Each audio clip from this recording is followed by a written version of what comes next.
সোমা রান্নাঘরে আপনাদের সবাইকে স্বাগত।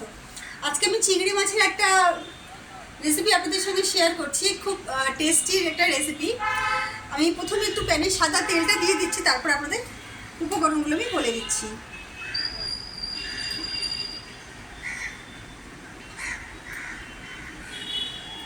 তিন চামচ মতন সাদা তেল আমি দিয়ে দিলাম। একটু তেলটা আমার গরম হোক, সেই ফাঁকে আমি আপনাদের উপকরণগুলো একটু বলে দিচ্ছি। আমার কাছে আছে ফোড়নের জন্য শুকনো লঙ্কা, কালো জিরে এবং ক্রাশ করা গরম মশলা, থেতো করা রসুন, কাঁচা পাকা লঙ্কা, কুচনো ধনে পাতা, পেঁয়াজ কুচনো, একটা পেস্ট আমি বলে দেবো আপনাদের কী কী দিয়েছে এর মধ্যে।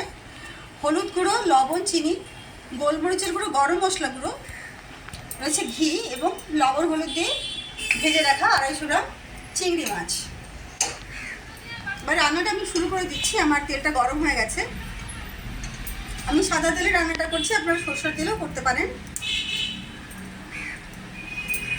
তেলটা আবার গরম হয়ে গেছে। প্রথমে দিয়ে দিচ্ছি একটা শুকনো লঙ্কা ফাটিয়ে দিলাম এবং দিয়ে দিচ্ছি হাফ চামচ কালো জিরে।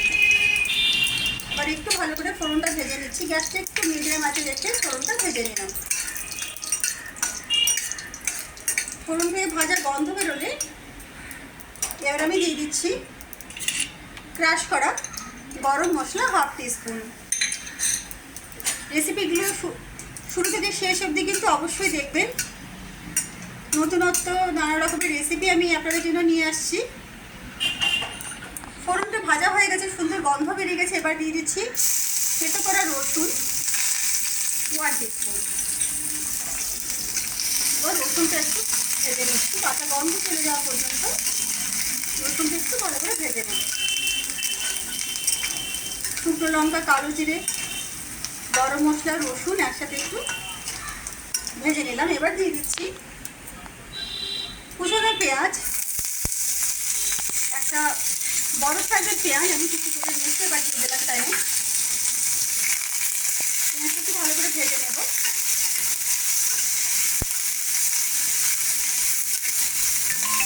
খুব বেশি আছে আমি পেঁয়াজটা ভাজবো না। বেশি আছে পেঁয়াজটা ভাজলে কিন্তু পেঁয়াজটা তেতো হয়ে যেতে পারে।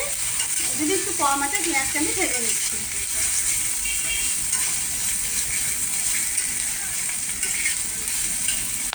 পেঁয়াজটা ভাজা হতে হতে আমি একটু এর মধ্যে লবণ দিয়ে দিচ্ছি। এবারে আন্দাজ মধ্যে আমি দিয়ে দিচ্ছি। আপনারা কিন্তু চাইলে এটা একটু পরেও দিতে পারেন। আমি চিনিটা একটুখানি দিয়ে দিচ্ছি।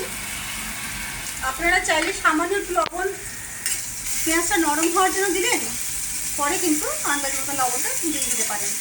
আমি একবারে পুরোটা দিয়ে দিলাম। এটা পেঁয়াজটা আমার নরমও হয়ে যাবে এবং আন্দাজ মতো লবণটা দেওয়া হয়ে গেল। চিংড়ি মাছের কিন্তু নানা রকম রেসিপিটা আপনারা ট্রাই করেছেন। এবার আমি একটু অন্যরকমভাবে চিংড়ি মাছের রেসিপিটা আপনাদের জন্য করে দেখাচ্ছি। আপনারা ভিডিওটা দেখুন। অবশ্যই কিন্তু রেসিপিটা আপনাদের সকলের পছন্দ হবে। আচ্ছা, পেঁয়াজটা হালকা গোলাপি রং এসে গেছে। এবারে আমি পরবর্তী কিছু উপকরণ এর সঙ্গে অ্যাড করে দিচ্ছি। প্রথমে দিয়ে দিচ্ছি একটু হলুদ গুঁড়ো, আর দিয়ে দিচ্ছি গোলমরিচের গুঁড়ো 1/4 টিস্পুন। ঝালটা কিন্তু বুঝে দেবেন। একটু ভালো করে মশলাটা ভেজে নিচ্ছি আমি। গ্যাসটা আমি কমিয়ে রেখেছি। পেঁয়াজটা ভাজা হতে হতে আপনাদের আমি পেস্টটা আমি কী করে তৈরি করে রেখেছি এটা একটু বলে দিই।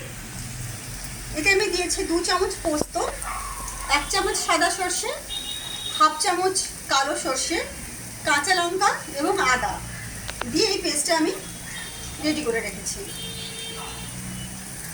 একটু পেঁয়াজটা ভেজে নিচ্ছি। সাথে টক দই অবশ্যই আমি দিয়েছি এর মধ্যে, এটা একটু মিক্স করে গিয়েছিলাম। এবার আমি পুরোটা তাইলে দিয়ে দিলাম। 2 চামচ পোস্ত, 1 চামচ সাদা সর্ষে, হাফ চামচ কালো সর্ষে, হাফ ইঞ্চি আদা, 3টে কাঁচা লঙ্কা এবং সাথে 2 চামচ টক দই দিয়ে এটা আমি পেস্টটা রেডি করে দিচ্ছি। সামান্য জল দিয়েছিলাম তার সঙ্গে। একটু ভালো করে মশলাটা কষিয়ে নিচ্ছি। মশলা থেকে তেল ছাড়া অবধি কিন্তু অল্প অল্প জল দিয়ে মশলাটা আমি কষিয়ে নেব। একটু জল আমি দিয়ে দিচ্ছি যে মশলাটা লেগে না যায়।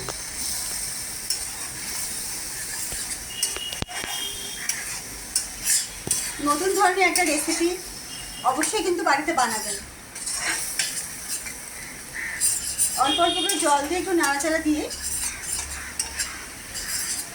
আর চিংড়ি মাছ কিন্তু কম বেশি আমরা সবাই খেতে ভালোবাসি। নিশ্চয়ই আপনাদের বাড়িতেও সেরকম সবাই অনেকে লোকজন আছে যারা চিংড়ি মাছ খেতে ভালোবাসে। তো তাদের জন্য কিন্তু এই রেসিপিটা আপনাদের অবশ্যই বাড়িতে একবার ট্রাই করতে হবে। দেখুন মশলাটা মোটামুটি আমার ভাজা হয়ে কিন্তু তেলটা ছেড়ে আসছে।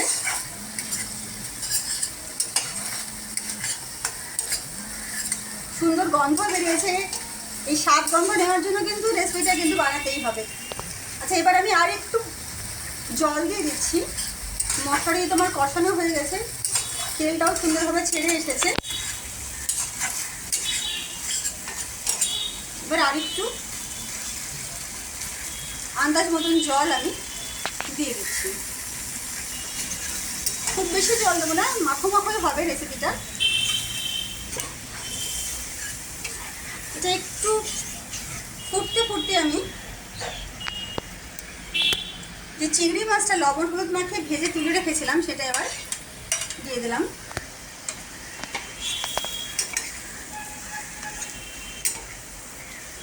গ্যাসটা কিন্তু আমি বাড়িয়ে রেখেছি এই পর্যায়ে। একটু চিংড়ি মাছটা মধ্যে ঝোলের সমস্ত স্বাদ গন্ধ যাতে মিশে যায় সেইভাবে কিছুক্ষণ এটাকে রান্না করে নেব। 2-3টে কাঁচা পাকা লঙ্কা দিয়ে দিলাম। আপনারা কিন্তু যে যেরকম ঝাল খান সেই বুঝে কিন্তু লঙ্কাটা অ্যাড করবেন। দিয়ে দিচ্ছি গরম মশলা গুঁড়ো 1/2 টিস্পুন। একটু মিক্স করে নিচ্ছি। রান্নাটা প্রায় আমার তৈরি হয়ে গেছে।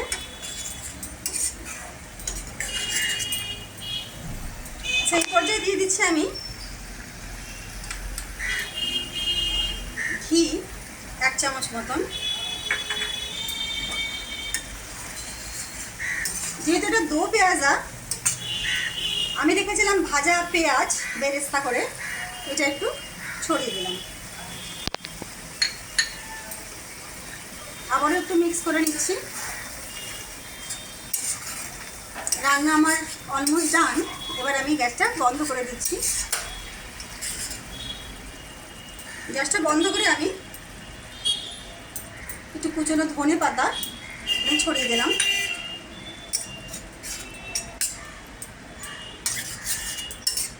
একটু মিক্স করে নিচ্ছি।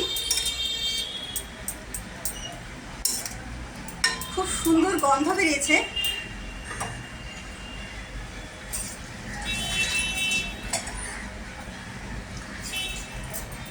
একটা সার্ভ করার জন্য ডিশ নিয়ে নিলাম। এবার আমি এটাকে সার্ভ করে দিচ্ছি।